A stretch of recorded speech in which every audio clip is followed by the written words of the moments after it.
то кадом андоза қонунӣ фаъолият кардани муҳоҷиронро ном ва насабе ки дар чорни списка ворид шудагиянд якташа аз ҳамҷа шаҳодатномаи таваллуд гирифтам. Салом тамошобинони барномаҳои Сорубон Сафаров.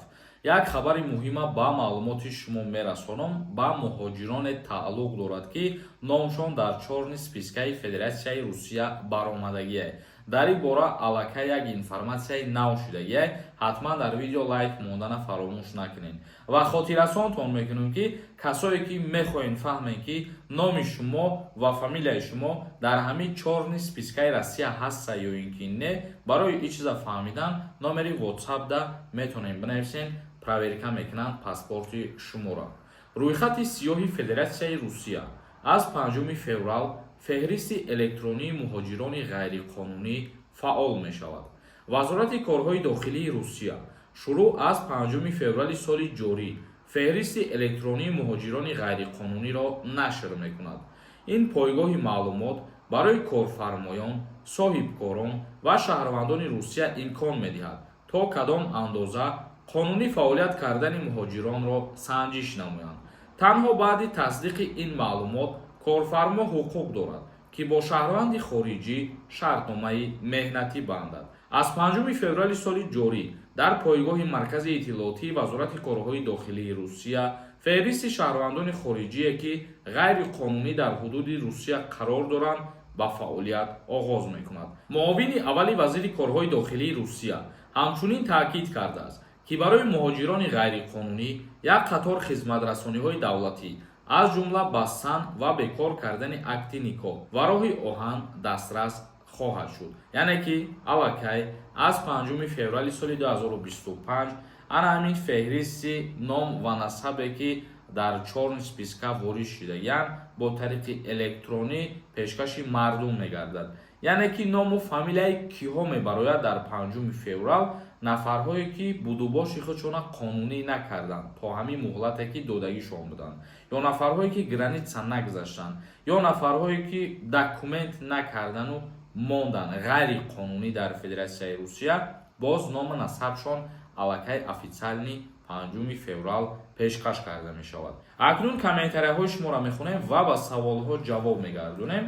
ягон нафари шумо хоҳед ки границаи Қазоқистон бирен, агар документотон тамом шидагирам бошад, ҳамин одамо ба шумо кӯмак мекунанд, мебирояд рақамошон занг занед, хатишон аз номи ма суҳбат кунед, дастгирии хуб мекунанд. яъқубов нависонда: ассалому алайкум, аз Тоҷикистон омадан, то чанд моҳа муҳлат ҳаст.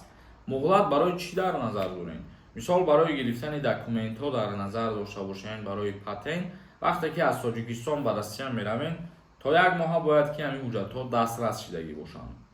як нафари дигар нависондай: ассалому алайкум ака, саломат бошед. як савол доштам.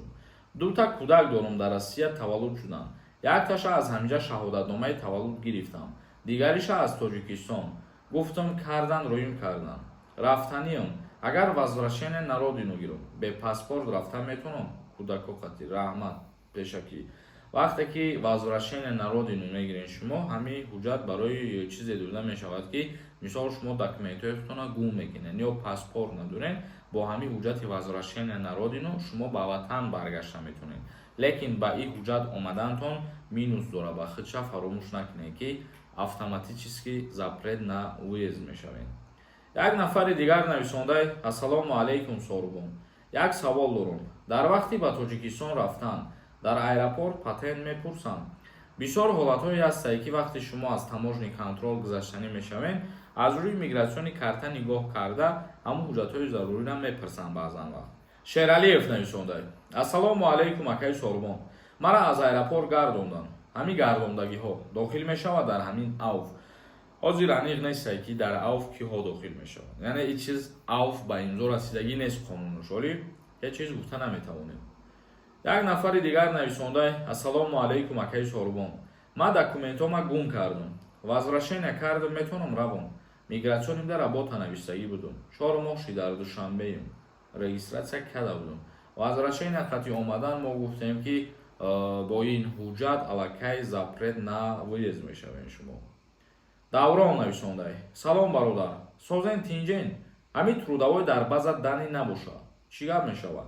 то трудовой договор вақте ки дар ба задани нест ё мисол бо патентон шумо ҳамура уведомлени равон кардагӣ нестен ба МВД, дар ин ҳолат метавонанд ки патенти шуморо аннулировать кунанд. бародар, як нафари дигар нависонда: ассалому алайкум, чӣ хеле брат, сози хубӣ, ман патент дорам, документам 100%. 30 январи 2025 тамом мешавад патентам. ман 29 январ ватан равам, баъди 15 рӯз ё 20 рӯз биём, даромада метавонам ба Россия. баъзеҳо мегӯянд то 3 моҳ нагардӣ даромада наметавонӣ. ҳамира мефаҳмондем. вақте ки ҳозир вазъияте ки шумо дидесен, баъзе одамое ҳастанд ки якумин бор дар ҳаётшон ба Россия рафтаистанд, лекин дар аэропорт мегардонашон, мегӯянд шумо запрет доред. ба фикрам ки мақсади гапи мара фаҳмидем шумо. ба ҳамин хотир вақте ки аз Россия берун мебароем шумо, чӣ мигратсиони картаи госӣ дорем, чӣ работа дорем, 3 моҳ бесен хубтаре. ба хотире ки ҳозир 100% ҳама чизотон қонуние, 10-20 рӯз пас мерем, шуморо причина мекунанд, мегӯянд чӣ бас сразу омадӣ бисёртар наистодӣ. ё баъзе ҳолатҳое ҳастанд ки чиза ба назар намегиранд. мақсади гап ин чиза ҳозир 100% гарантия дода намешавад. аз рӯи амал, аз рӯи таҷрибаи ҳаррӯзаи одамо бигирем, агар причина шидестаи ҳамин чиз ки бояд 3 моҳ бесен баъд Россия биёем. бародарони азиз ва иломи қадр, навори имрӯзамона ҷамъбаст мекунем. саволҳои иловагира дар комментария бинависонед. зиндаву сарбаланд бошед. худованд ҳамаи мо шуморо нигаҳбон бошад.